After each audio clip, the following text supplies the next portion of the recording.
tunay po na mga very high quality and effective.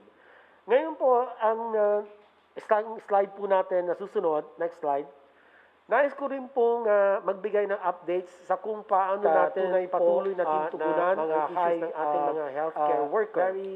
Sigurado po ako, Mr. President, na lahat po tayo sa kwartong ito ay sasang-ayon na sila po ang pinaka-importanteng mga tao sa laban natin kontra COVID-19. Kahapon po, Mr. President, matapos ang press con ng healthcare workers kung saan sila ay humingi ng time out ng imposition at imposition ng ECQ or Enhanced Community Quarantine, ay agad na nakipagdialogo ako kasama ng ibang IATF principals sa mga medical societies. Dito mismo natin napakinggan ang issues nila. Dito rin naklaro na handa naman silang humanap ng middle ground, ibalanse ang kabuhayan at kalusugan. Bigyan ko lang po kayo ng summary ng kanilang mga hinaing. Number 1, una, kakulangan daw sa ating mga health workforce dahil na rin sa pagka-quarantine, isolate. Yung iba naman po ay nagkakasakit at meron din pong mga nag-resign. Number 2, over-reliance po na tinatawag nila sa mga antibody test na nakakamiss ng 50% of the cases. Kaya nahihirapan maghanap ng mga bagong kaso. In-erase rin nila ang concern sa hirap mag-refer sa mga isolation centers. Number 3, meron din daw pong kakulangan sa ating contact tracing at mga quarantine facilities, lalo na sa pag-cascade ng mga guidelines sa local level. Pangapat po, ang transportation issues ay nangangailangan ng immediate response at kailangan maglaan ng safe transportation options, particular na dito ang agarang pagpapatupad ng bike lanes. Panglima po, para ma-ensure na ligtas ang workplaces, kailangan ng DOH, DTI, and DOLE na mag-issue ng clear advisories sa mga kumpanya para masunod ang ating mga minimum health standards. Kanila pong in-emphasize na ang publiko ang unang linya ng depensa laban sa COVID-19, kaya naman kailangan i-remind ang lahat na gumamit ng mask at mag-practice ng physical distancing. Panghuli po, mariin din po nilang tinututulan ang pagbukas ng mga non-essential industries gaya ng gyms, review centers, pet grooming, service at iba pa. Next slide please. Matapos natin po makipag-usap, nagpulong naman po ang kabinete, batay po sa inyong kautusan, si Ginoong ES po ay pinulong ang mga ilang miyembro ng kabinete at lumikha po kami ng 7-point response or recommendation to address the issues of the healthcare workers. Number 1, una po ang pag-hire ng additional healthcare workers at bumuo ng healthcare worker reserve. Pati na rin ang pag-enter into memorandum of agreements with private hospitals hanggang December 2020 para makapag-deploy tayo ng healthcare workers sa mga private facilities na kung saan po sila po ang mas mabilis na mapuno ang kanila pong mga COVID beds. Pangalawa po, napag-usapan din po natin ang pagbibigay ng additional benefits para sa atin mga healthcare workers. Una, meron po kami rekomendasyon na magbigay po ng 10,000 risk allowance for private sector healthcare workers at libreng life insurance na sana po ay maisabatas sa Bayanihan Act 2. Kasama na rin po ang pagbibigay ng libreng accommodation at transportation na siya naman po itong inumpisahan ng gawin ng Department of Health para po sa mga panggagawang pangkalusugan. At ang pagsagawa ng libre at frequent na pag-testing sa atin pong mga healthcare workers, kasama na rin po ito sa atin expanded testing strategy. Pangatlo po, ang paggamit ng work and quarantine passes para po ma-minimize ang paglalabas ng mga tao. Pang-apat po, ang pagpapaigting sa ating mga localized lockdown strategy at ng implementasyon ng O-Plan Kalinga sa tulong ng LGUs at COVID-19 code teams. Yung pong code teams, ito po yung coordinated operations to defeat the epidemic, which is COVID-19. Panglima po, intensify ang strict enforcement ng ating guidelines on minimum health standards at ang pagbibigay ng 20 milyon cloth mask for the poor, alinsunod po sa inyong kautusan, Mr. President. At ang pang-anim po ay ang paggamit ng RT-PCR bilang gold standard sa ating pong pag-detect o pagtukoy ng mga kaso ng COVID-19. At ang pinakahuli po ay inirekomenda po mariin ng inyo pong gabinete na manumbalik po tayo sa Modified Enhanced Community Quarantine or MECQ for 15 days. Mula po bukas, August 3 hanggang August 18. So ito po ang ating po mga rekomendasyon, Mr. President, for your consideration. At muli, nagpapasalamat po ako sa aking mga kasama sa Kabinete at IATF sa pagbuo po ng mga rekomendasyon na ito na akin pong binasa. Secretary Duque, I failed to grasp the last item that you have. We were talking about MECQ, sir? Escalate mo sa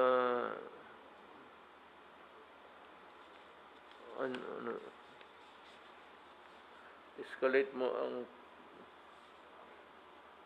yung lugar na we mentioned the other meeting. You are recommending MECQ. MECQ po in NCR po and the provinces of Laguna and Bulacan and Rizal. Region 4A. Okay. Not all, but yeah, okay. Region 3, Bulacan. Okay. Yun lang po, sir, ang ating pong recommendation for MECQ, Mr. President. Salamat Thank you. po, sir. Salamat, sir. Before we go further, I'd like to introduce to you the ex-fiscal of Nueva Ecija, Daniang. We come from the same school. Siya yung tawag mo, and I need men not only in the matter of the safeguarding and health of the people from COVID. There are so many, well, there's always a graft here, graft there. Talagang may corruption dito, corruption doon. And you will remember that when we were talking about the Bayanihan 1, when it was still pending, I said that the money is very tempting. Could be used as political purposes, patronage to the exclusion of others, or worse, baka pabayarin nila yung mga tao. And I even mentioned the other time about the NPAs getting their shots free. Look, I do not propose that you respond. I'm talking to the NPAs, the Communist Party of the Philippines. I do not propose that you respond to my policy. Kami lang dito, we have a policy. Every time I open my mouth and state a declaration, it becomes automatically a policy. Na itong mga NPA, if they really want to get their shots free, they can always line up. And I will ask now the military and the police to be forgiving. Pag nakapila sila doon, wala namang armas, just to get the shots. Give it to them. Hindi na natin sila.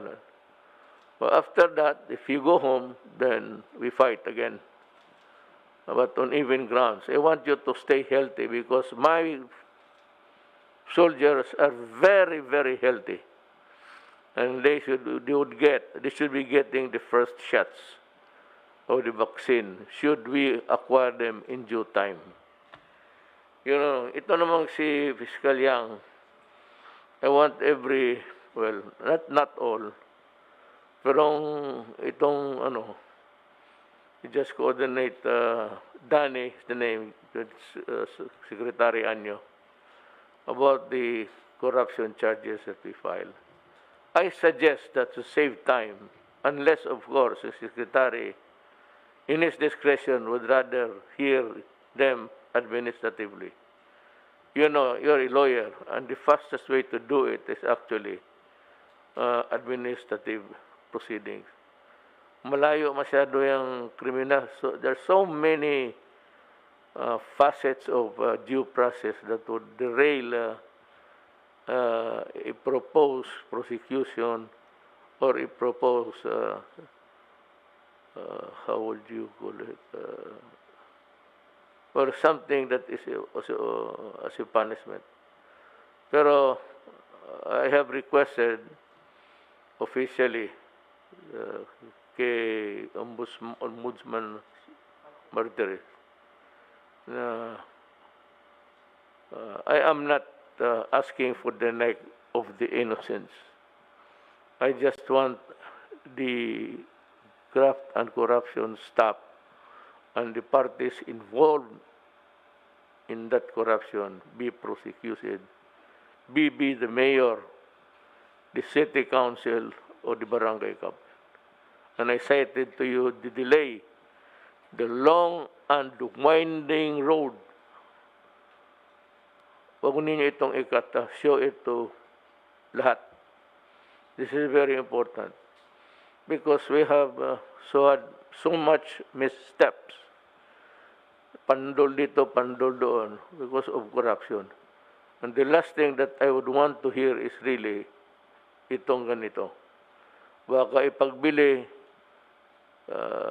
partisan, tao lang niya, yung kalaban niya, hindi, and all these things. That is why, if you follow the mindset of the officials vis-a-vis with the grafters, diretsuhin ko na sila ng prosecution. Well, administratively, yes, because that's the best way. For the city councils now, who are delaying the passing of the ordinance, we have 2 months, 2 years.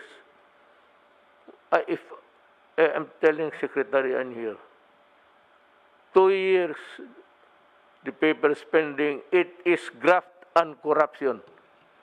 I'm telling you now, kayong mga municipal, city, or I do not know if the provincial board is included, pag hindi ninyo inalabas yan, beginning today, I'm going to give you exactly 3 days.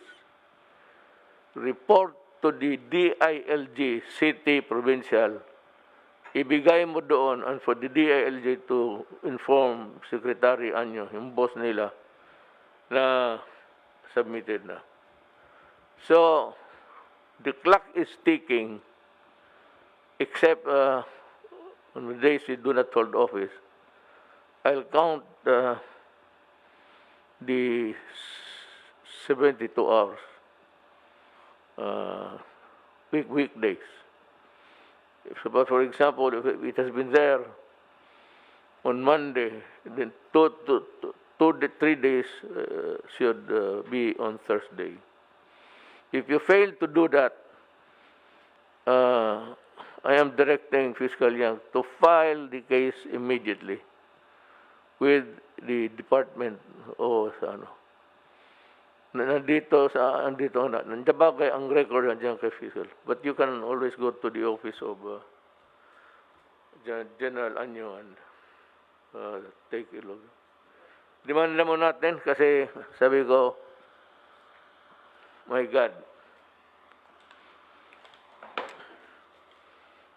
2 years na lang ako, magbawala ako.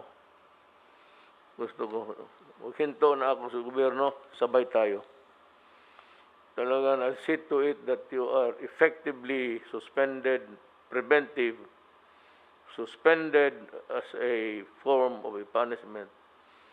But I would prefer that you be dismissed immediately. And the courts for not to interfere. I am not without understanding the situation that governs the separation of powers, that I cannot also intrude into yours. But help me on this as long as I am in the path of due process. Please do not interfere. Of how there might be an injunction on someone. This is not time for hearing cases. We will make the accounting of our behavior maybe after COVID. Kumentas ngayon, talagang I want barangay captains, the idiots and the low life in the lower echelons of government, they should know that at least.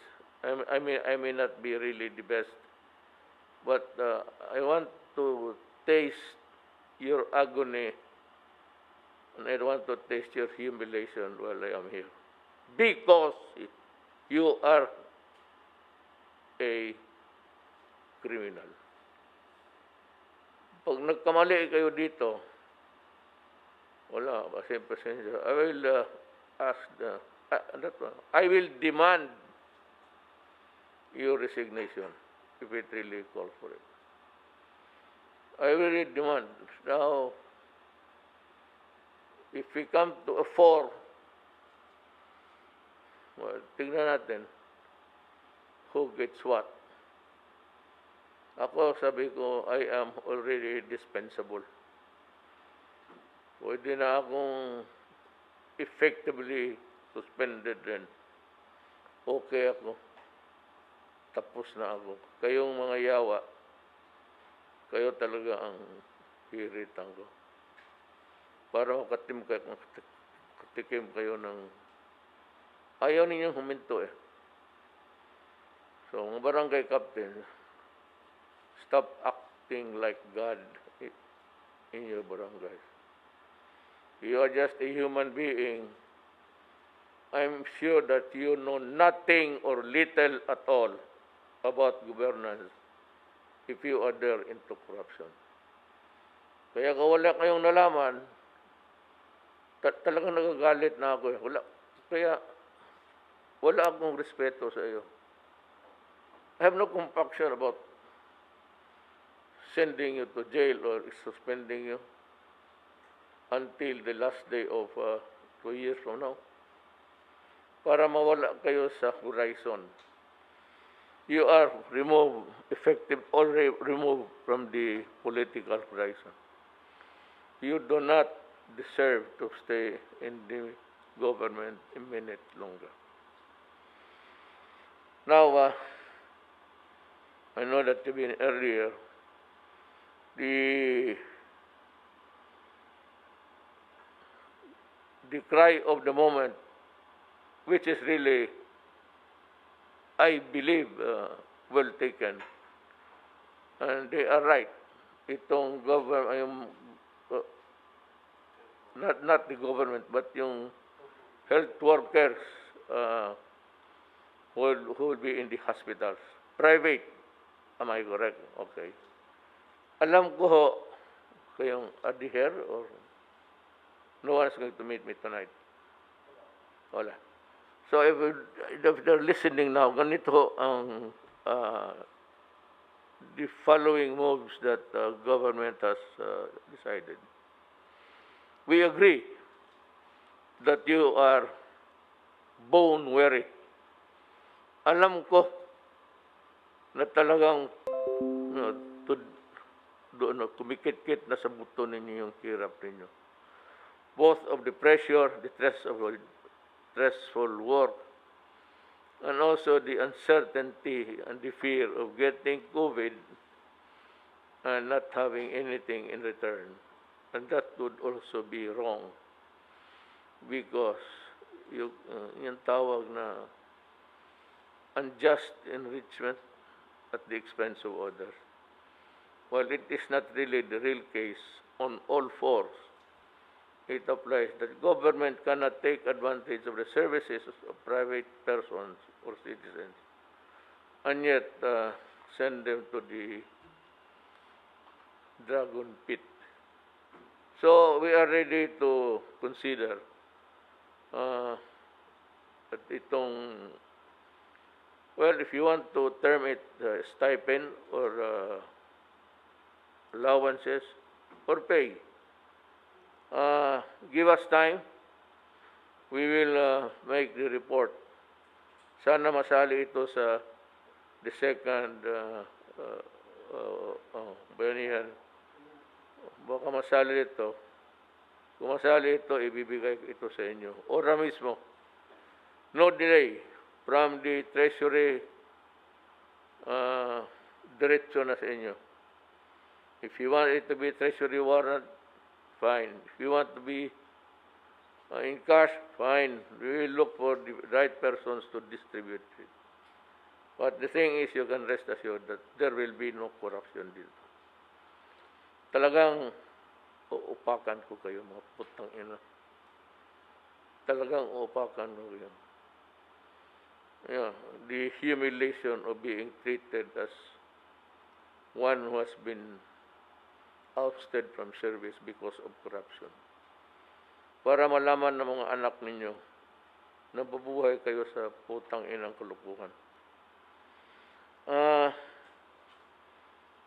Regarding the benefits, we were also strongly recommend it to be included in the bayanihan to insurance, and free accommodation, free transportation, free and frequent testing. Magdasalang tayo sa Diyos. There is enough that we are scraping. Wala na tayo. Remember, Filipinos, na the time of giving the assistance or the stipend or your allowance is no longer there. We cannot give you that anymore. Tapos na yun. Kaya ito, sabi naman ng iba, paano ba itong gobyerno, hindi man nila masolve? Gamitin mo nga utak mo, putang ina. Kasimple. COVID is the enemy, not government. Government is trying to control. As a matter of government, put you in prison in your houses. Kaya anong nangyari? Maraming ayang din sumunod. Cebu is a standout. I saw it from the government surveillance TV. Then, nakita ko parang walang nangyari. Motor sila lahat. So I was complaining, I'm telling you, we were having a cabinet meeting several times, that itong Cebu, murag wala. Murag walay sakit nga galibot. But there is no germ kagaw nga balibot. You are doing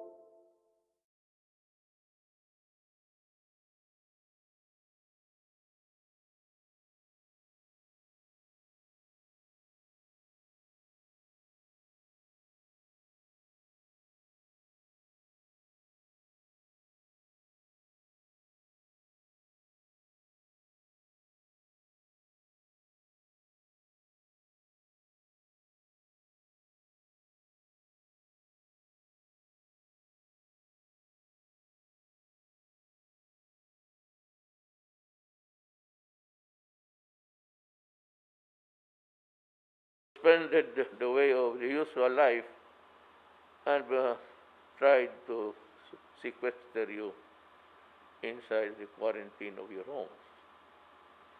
Wala nga anong sabihin. For example, Secretary Duque, they want their neck. Then I ask you, okay, you want me to fire Duque? Let me be satisfied.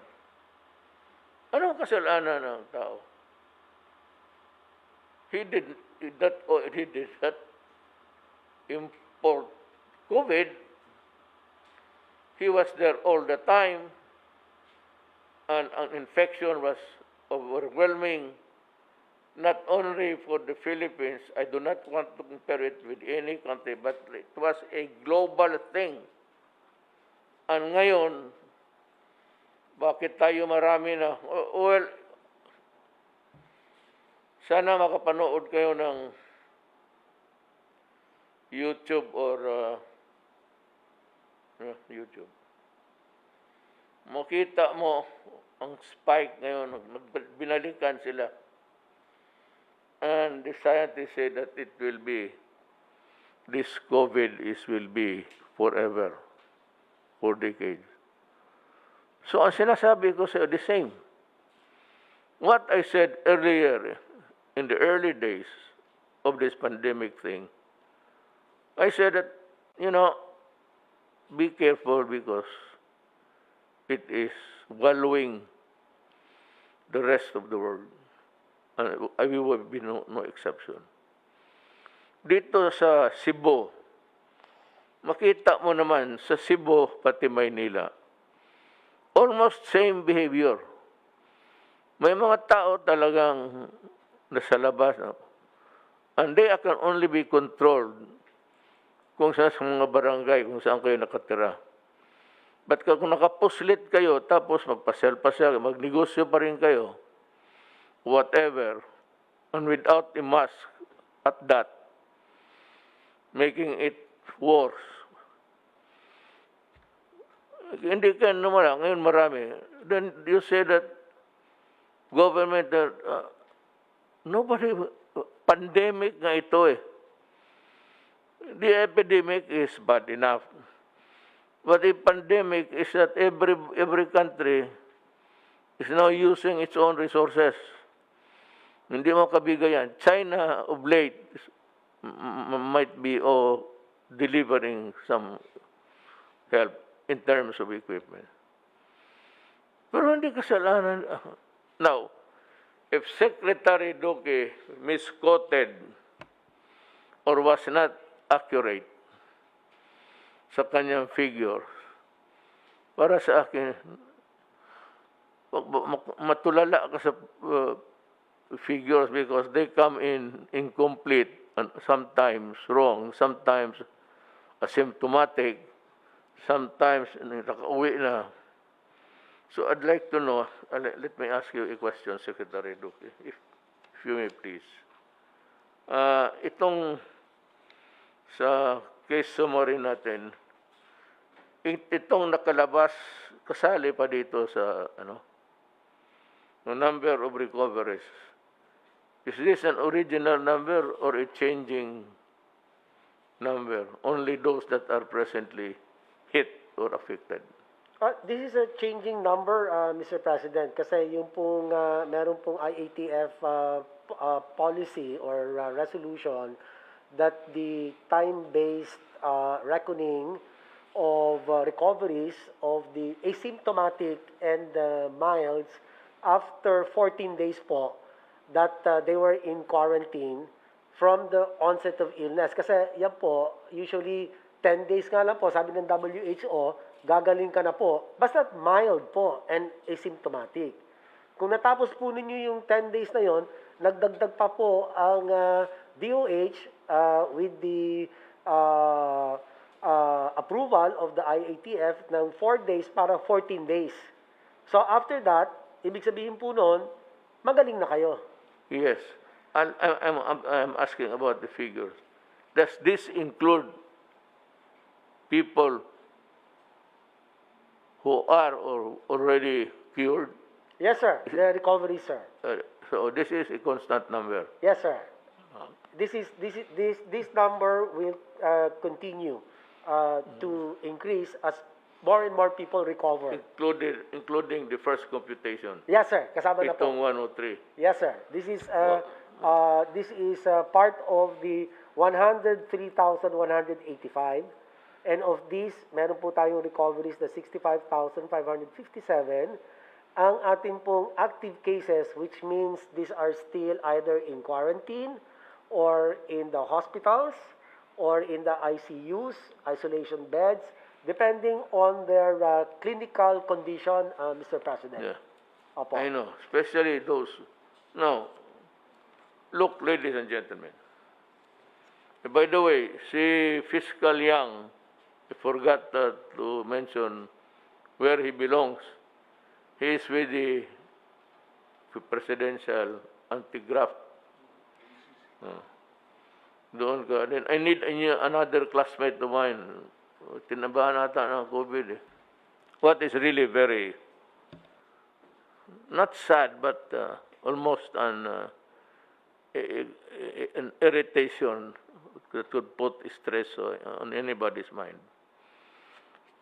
Itong mga kasama mo mga doktor, yung iba nag-private, yung iba na sa gobyerno. Yung sa gobyerno, I really appreciate your hard work. I said, I know that everybody is bone weary. Talagang pagod na. Kaya ito sila, sinasabi mo ngayon, health workers, frontliners, lagay sa private hospitals. If they continue to expose themselves, at tinamaan sila, it is not fair for government just also to sit down. They must be included in the recovery period. Now, kung itong, mahirap nga bilangin kasi may mga tao na naging COVID cases, gumaling lang sa bahay. Karamihan sa bahay, walang punta ng ospital. Nung mga grabe. Ngayon, itong sabihin mo na 100 plus, ay, tingnan, gamutin natin. Meron naman tayong alternative alternative measures. Meron tayong nandoon sa Rizal Memorial. Nag-offer pa nga ang Iglesia ni Cristo. Salamat po sa inyo, Iglesia ni Cristo. And many others. The only thing, if they do not want to work, we cannot force them. Pero, for Diyos naman, tanungin ko kayo. Pati ikaw, Secretary Doge. Pati ikaw, si Dr. Vega. Kung mga ganito na sitwasyon, we are up against virus, germs, microbes, tapos nagkasakit. Who can we turn to? Kung gera lang sana ito, I can order general lang sana ito gawain mo. I am not satisfied with this because losing on that province, Pasabihan ko ang police secretary nyo. Napakahina yung trabaho niya. Ngayon, dito sa iyo, I ask now every doctor and nurse. My wife has also volunteered to be a frontliner. May anak kami. Kaisa-isa. But since she is moved by a sense of kasi nasabi niya, nahihiya siya sa sarili niya. She's a nurse. And yet, ang trabaho, itong ganitong parang it's war against microbes. Who are our soldiers? The nurses and the doctor. If you cannot go for the extra mile, well, I can understand. I'm very sorry. I can understand you. Pero wala kaming matawagan ng iba . So ito ngayon sa bakuna pagdating it will be headed by the medical corps para sila ang may tabulation palang magkamali. Patient. Lahat ng ahensya na may mga nurses, mga police, there are already thousands of police. Maraming nagpulis kasi ang sweldo ng nurse 8,000. Ang sweldo mo pagka pumasok sa akin, entry fee mo 30,000. Ginawa kong 30, kaya lahat ng mga nurses, babae at lalaki, pumasok dyan. No, I leave the problem to General Anyo. With the uniformed nurses sa police and for General Lunzana, they should be assembled and help. Yung sinabi ko sa police station, punta ka lang doon. So, maraming nurses i-distribute natin. We can finish, if we have the vaccines, and if it is delivered expeditiously, I think that in about 1 week's time, tapos na. That, if we get the vaccine. Pero, as goes now,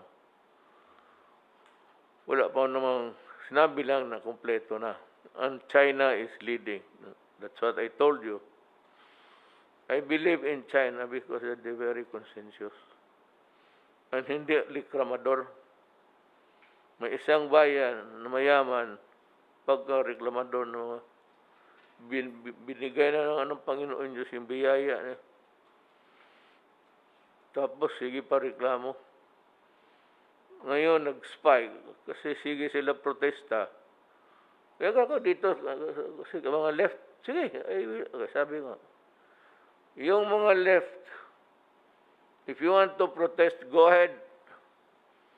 I myself will sign the permit. Pag manghingi ka ng 3 araw, magagalit ako. Gawain mo 10 araw po. Diyan, magbabad kayo.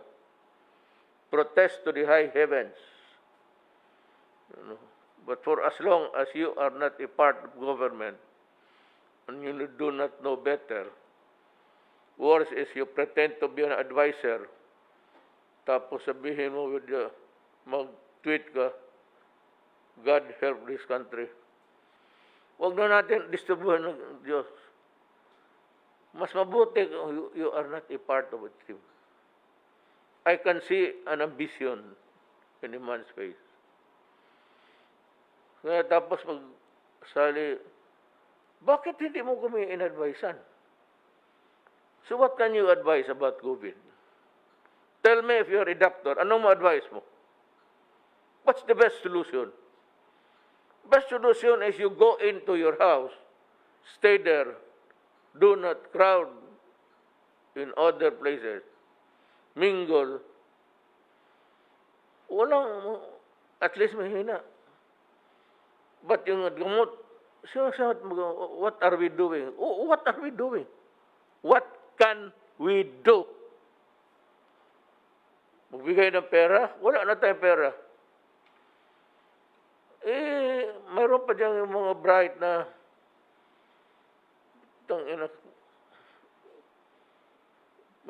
Neanderthal instinct. Bright nga.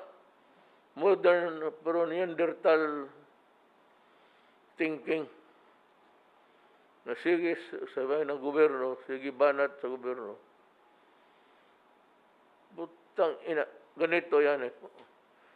Kayo mga animal kayo, kung bright talaga kayo sana, kayo na nakaupo dito at nagawa na ninyo ang gusto ko. But for as long as you're not part in government, you can criticize. But do not be a double standard idiot. Pretending to advise, then you criticize. You tell us, because karamihan dito, General Galvez, General Anyo, General Lorenzana, Bongo.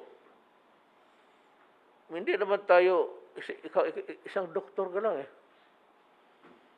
So we would need also the input of other doctors who might have had trainings outside regarding this matter. Tropical diseases, infectious diseases. Nakatulong sana. Ngayon, kung wala kayong maibigay, and it's not our fault if we are lagging behind. Una-una, wala tayong we do not have the equipment, we do not have anything. The Philippines is still a new country until now. Would you believe it? Kakaanak lang nitong Pilipinas. Kaya minsan ang lumalabas yung mga bright kuno, pero nakabubo naman. Akala ng mga gago-gaga, mas marunong sila kaysa atin. Oh well, run for president. I will help you. You identify yourself. Or I will keep track of your... Tapos sabihin ko sa inyo kung anong ginagawa ninyo. Puro kayo daldal. Tapos sabihin ng gobyerno, keep on harping on Secretary Duque.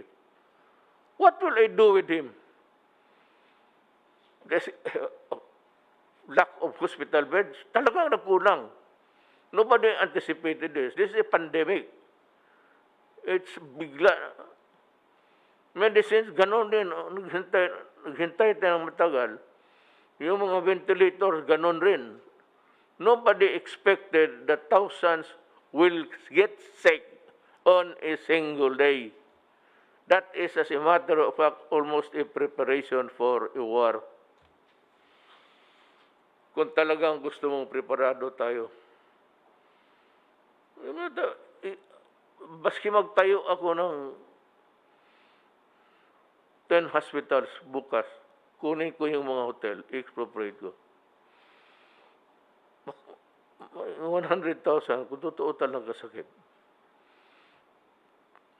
But I will do that. Pag wala, there's no time for to set up buildings. Pag wala na, I will expropriate hotels. Para kung wala na talagang space. Now, the doctors, well, you can work with us, work with the people, your people, or you can just... pero if you are not also working, katatapos mo lang mong magdaldal ka, naku. Nagpapabili.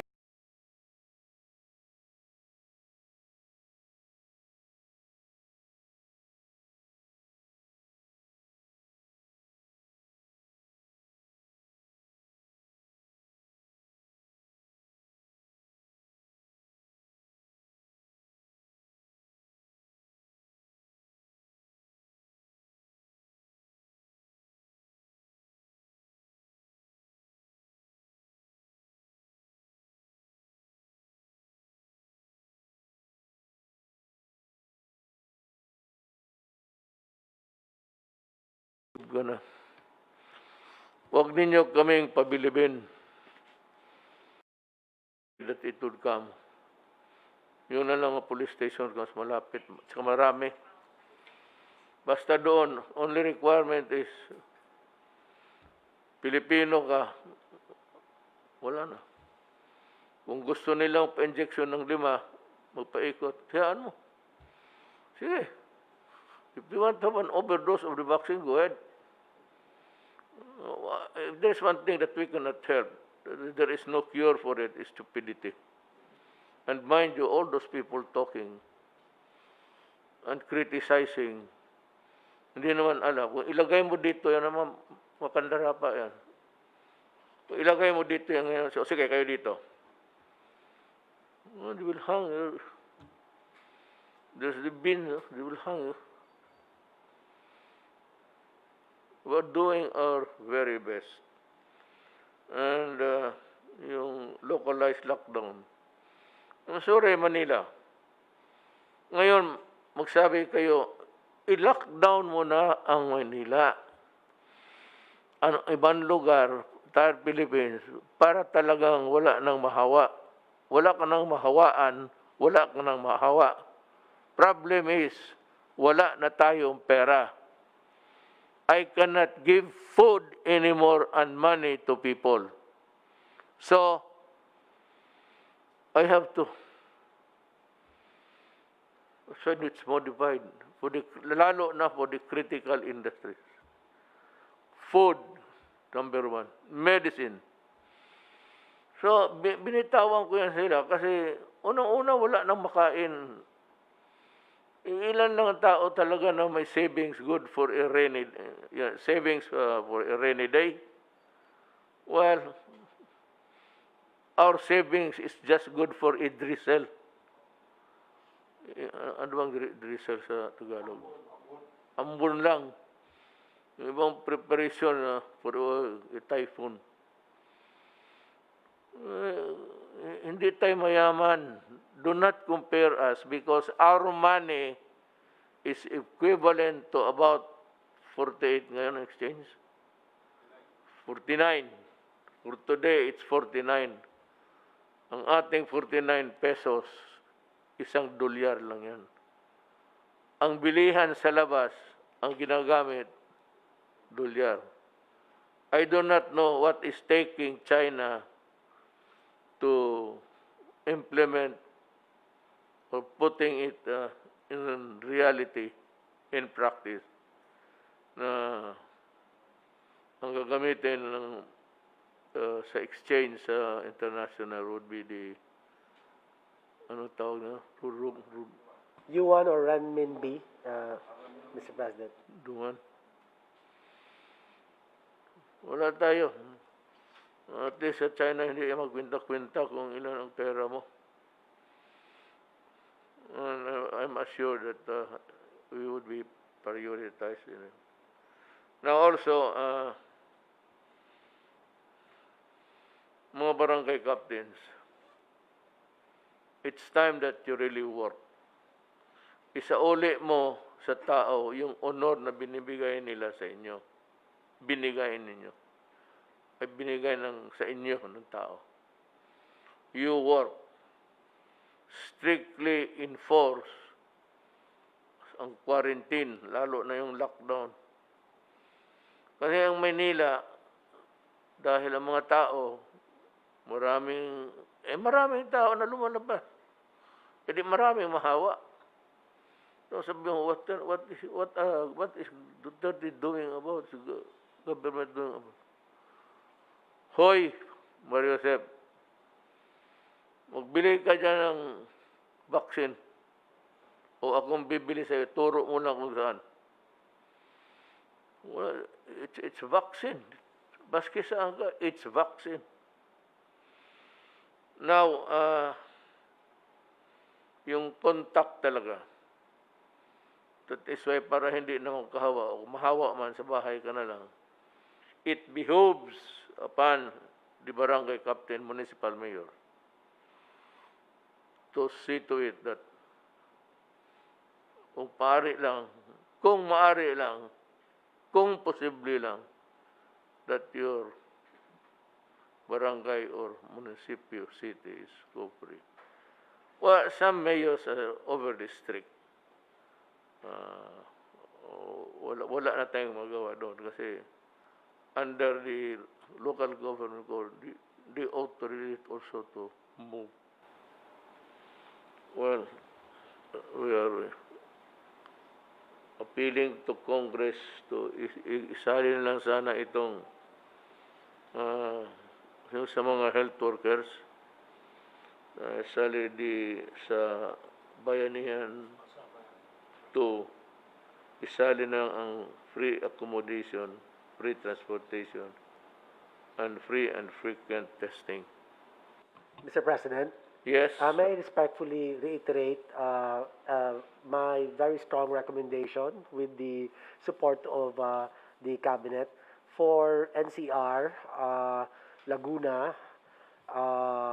Rizal, Cavite, and Bulacan to be put under the MECQ or Modified Enhanced Community Quarantine, Mr. President, just for 15 days, Mr. President.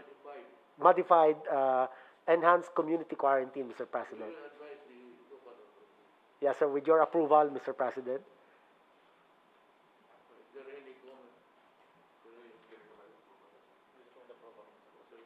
Thank you very much, Mr. President. Maraming salamat po, Mr. President. Anyone who would want his piece? Sir, Mr. President. John Galvez then. Sir, Yusek Vega and I are going around also with Secretary Duque with the hospital, sir. And we found out that those who are affected by COVID, there is some sort of psychological impact on our health workers. The Bayanihan one has given 1 million for those who died and also 100,000 for those severe and critical patients. But those who are mild, who are also hospitalized and also having the anguish of being infected, sir, we recommend, sir, na mabigyan, sir, natin at kahit na 10,000, sir, yung mga almost 5,000 po, sir, yung naging positive, sir, natin. Kasi yung fear, sir, ng fear ng mga sir natin, ng mga health workers to be afflicted by sir, parang nagkakaroon, sir, ng discrimination. They will be sir. Kasi ako meron din akong pong staff na heya ko, sir. He cried out loud na parang may emotional breakdown ang isang sir. Especially yung health worker na he is even expose herself or himself to the danger, and then later on parang he will feel discriminated. That anguish, parang sir, parang hindi natin man, sir. Then they spend also money for their own medicine, for her own medicine. It is proper lang, sir, na mabibigyan natin kahit konti, sir, na kahit na 10,000, sir, each. I agree with you. Even 15. So ikaw pala ko. Sorry. Mr. President, you ordered us a while ago to assemble those nurses who enlisted in the armed forces, pati dun sa PNP. Yes. We will do that, Mr. President, but there might not be enough of them kasi baka konti lang ito. Now, we propose something like calling to active duty those reservists, medical reservists. We'll call to active duty these people for a period of 2 years to serve with the AFP. And then we propose also that to beef up our health services command to be able to allow us to be allowed to enlist at least 10,000 people composed of doctors, nurses, medical technologists, medical aid men. And this will become our reserve for any eventuality. Mabuti ito, Mr. President, kasi itong mga taong tumautosan natin, pwede sila mag-overtime, and they will be under the military control. So, mas madaling utosan, Mr. President. So, we are going to prepare the organization and the budget, and we will show it to you, Mr. President, for approval. I have heard the call of different groups from the medical community for a 2-week enhanced community quarantine, SEQ, in Mega Manila. I fully understand why your health workers would like to ask for such a timeout period.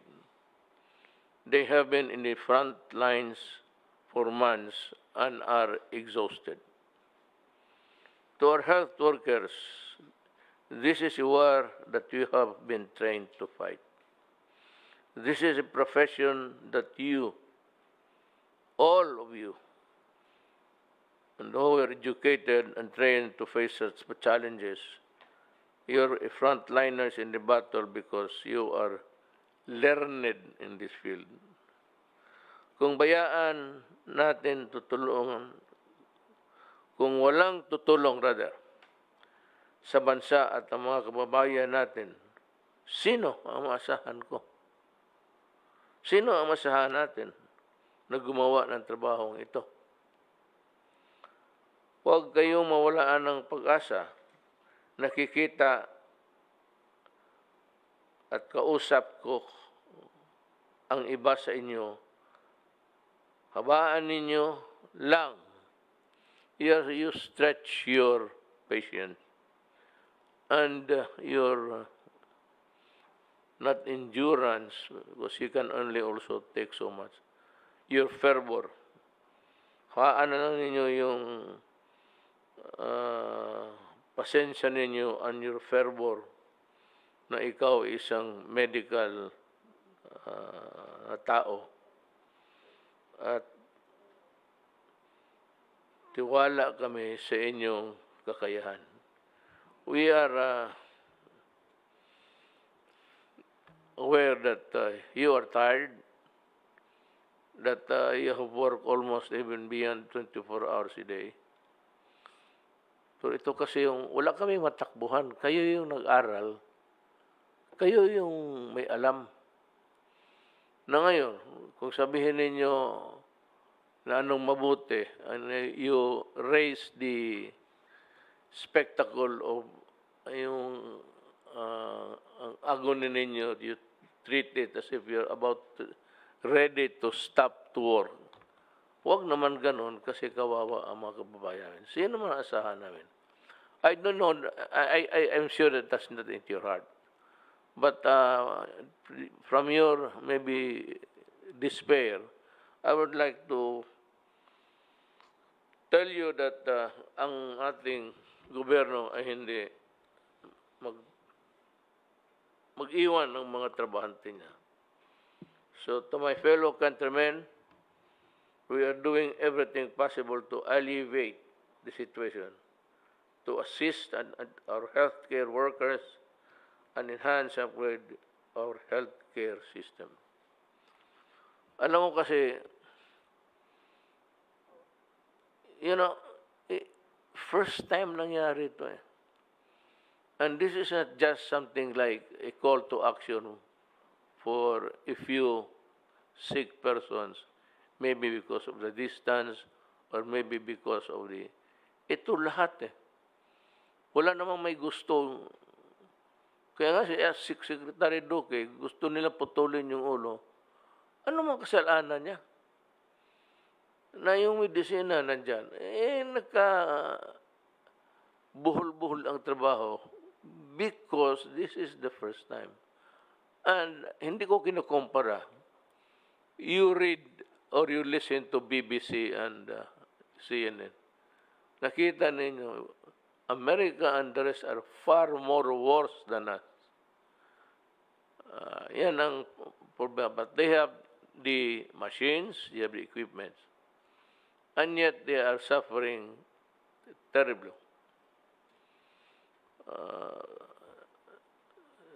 Almost hindi ka makapaniwala. So kami dito, hindi namin kayo kinakalimutan. There would not have been no need for you to go into itong ganito and raising your hands as if sabihin ninyo revolution. Now, if you think that this can be solved by revolution, then by all means, we start it. Mas gusto ko. Kung magsabi kayo, nagtaas na kayo, revolution, go ahead. Because I would be calling all people who love their country to come forward and work with the people. Yung mga health workers na hindi connected sa gobyerno, we will try to help. But that there is no need for you and for the guys, ng 1,000 of you, telling us what to do publicly. You could have just wrote us a letter. Lahat naman ng sinasabi ninyo, sinusunod namin. You know, it's the resources. Ang pera, may gusto kayong bilhin ko. Ang problema, ang bulsa ko, butas na yung isa. Dahil we have suffered economically, pati individually, yung income ninyo, wala na. Hindi lang man kayo. But to go almost on not really a rampage, but an outrage, parang galit at mag-revolution. So huwag naman ganun kasi alam ninyo nagtatrabaho kaming lahat. Kung yan lang ang makaya ng pera natin, hindi hanggang dyan lang tayo. Hindi naman kami nabuti, nakaupo lang dyan, nandyan yung pera, hindi naman pinapagalaw. Everybody is trying. Kaya nga, yung mga iba-ibang modalities na lang how the vaccine, if ever mabigay, mag-abot sa atin. Next time, you can just ask for an audience. Pero huwag ho kayong magsigaw-sigaw, revolusyon. Alam mo, sa totoo ko, alam niyo, hindi ako kilala talaga. Magsabi kayo revolusyon, then, ngayon na. Go ahead. Try it. Sirain natin itong patayin natin lahat ng COVID. Is that what you want? We can always end our existence in this manner. Hindi naman kayo na natatakot siguro. Alam namin yun na hindi kami matakot. Siguro. But to send a message na without giving government a chance. Ngayon, anong gusto ninyo? I will implement other things in this government without informing you. Would you be happy with that? Or if you are really on a rampage, you want a revolution, fine, let's start it. Go ahead. Go ahead in the streets and the store. Makita natin. Then we will need almost all building, all hospitals there. Hindi lang COVID. Hindi ko, I'm not threatening. Pero gusto ko lang subukan ninyo. I dare you, do it. At makita tayo kung those who want to work with government, lahat ng mga nurses na police, pumasok kayo sa police kasi malaki ang sweldo. If you remain a nurse outside, you only get about 8, 9, 10.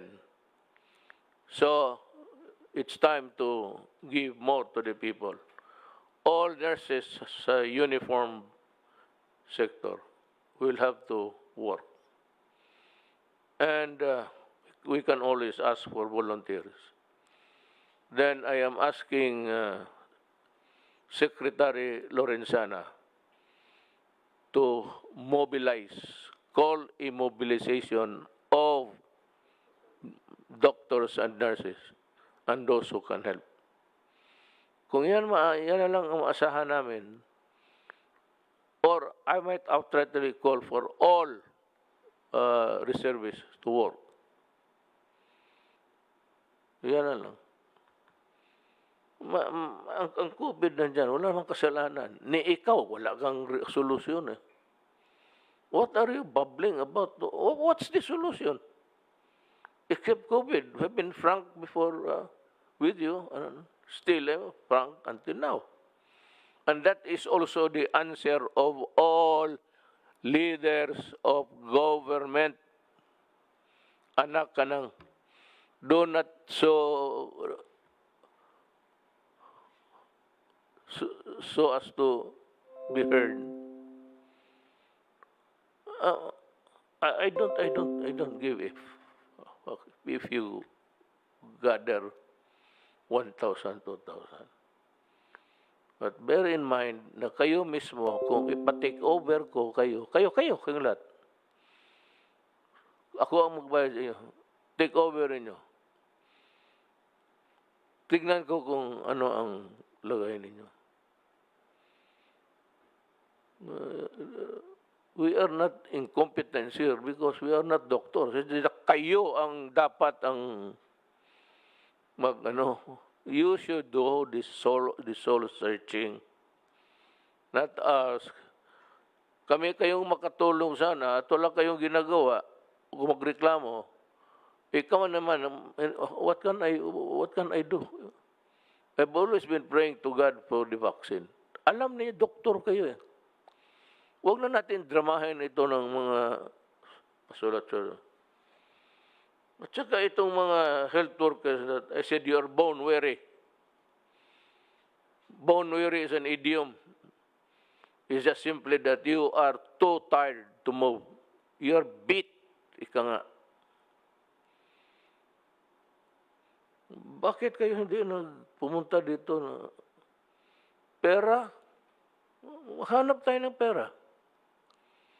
Secretary Dominguez, mabutit na lang, sabi ko, ang vaccine dumating.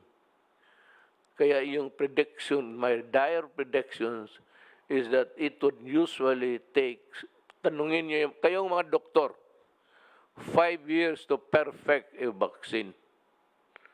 From the, alam ninyo yan.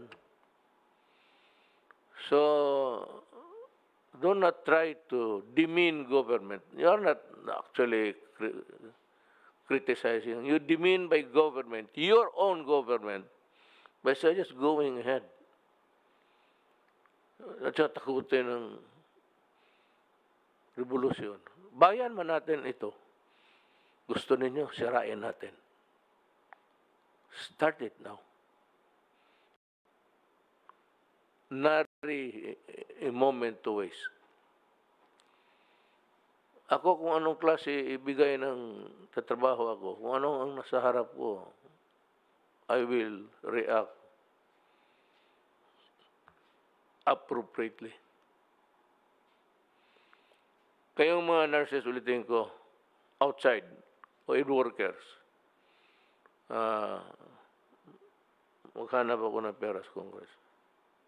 Again, to the health workers, doctors, nurses, not connected with government, we will try to look out for a way. Marami kaming gustong ibigay sa inyo. Insurance, then the 10,000 risk, tabala, across the board yan. Tapos, free accommodation, free transportation, free testing.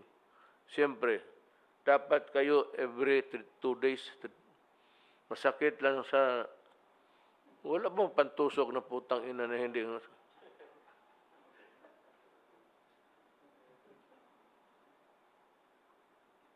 Okay lang yan sa tilaok. Kinakain ko minsan buto yan, tendon ng baka. Pero putang, okay lang po yung sa ilong na ko, Diyos ko. Kulkugin mo ang putang. Tapos, kayong nasa gobyerno, reservists, we might call for a mobilization. Lahat, you know, my daughter, Inday Sara, pag ako nag-mobilize, mauna yan. I will specifically point out to her as one of those who will answer the, you cannot even, you have no, you have not that luxury of accepting or not accepting. You remember that you are a reservist, you are subject to martial law. Martial law ka ta. Hindi martial law ng gobyerno, martial law ng disiplina.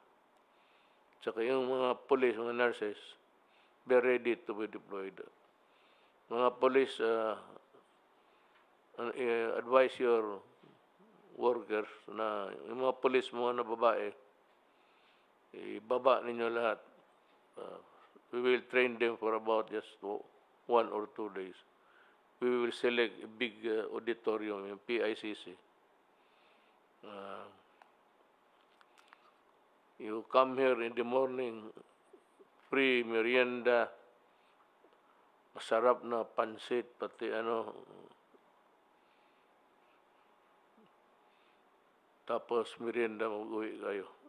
And we will tell you what to do. Ganon lang yan. Kung mag-resack yung mga magtamad-tamad, then we will help you with government personnel. And they will work how many hours a day has. 24, I can ask my soldiers to work 28 hours a day.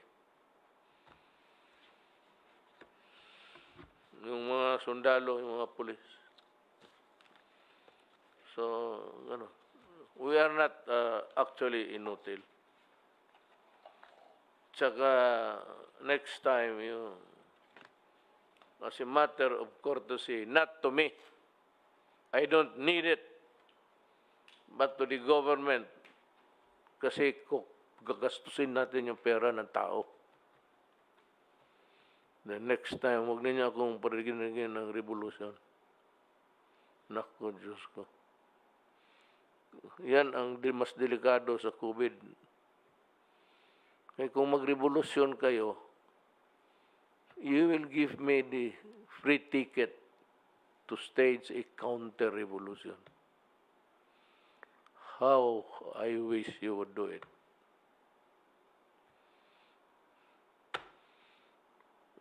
Mga kababayan ko, tiis na ng kunti. By December, nandyan na. Do not go out kasi ihawa ninyo yung mga iba. Kaya matatagalan tayo. Yung nahawakan mo, hawakan niya. Yung rails. Yung sa escalator, pupunta-punta, hawak ninyo. Tapos hinawakan na, kung mag-gano ng kamayan sa mga sipon, tapos balik. Tapos ikaw yung susunod. If you go out, you tend to exactly do what I just told you. Sa jeep, taxi, yung inupuan. Mapahid sa ilong yan kung may sipon na tapos hawak ng...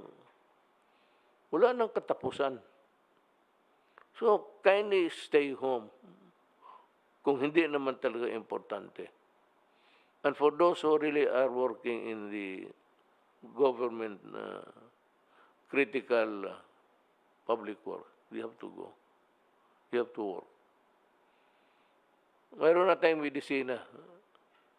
May medisina tayo. Meron na, di ba? We ask Rizal Coliseum saka itong Iglesia ni Cristo pumayag. Salamat po sa inyo.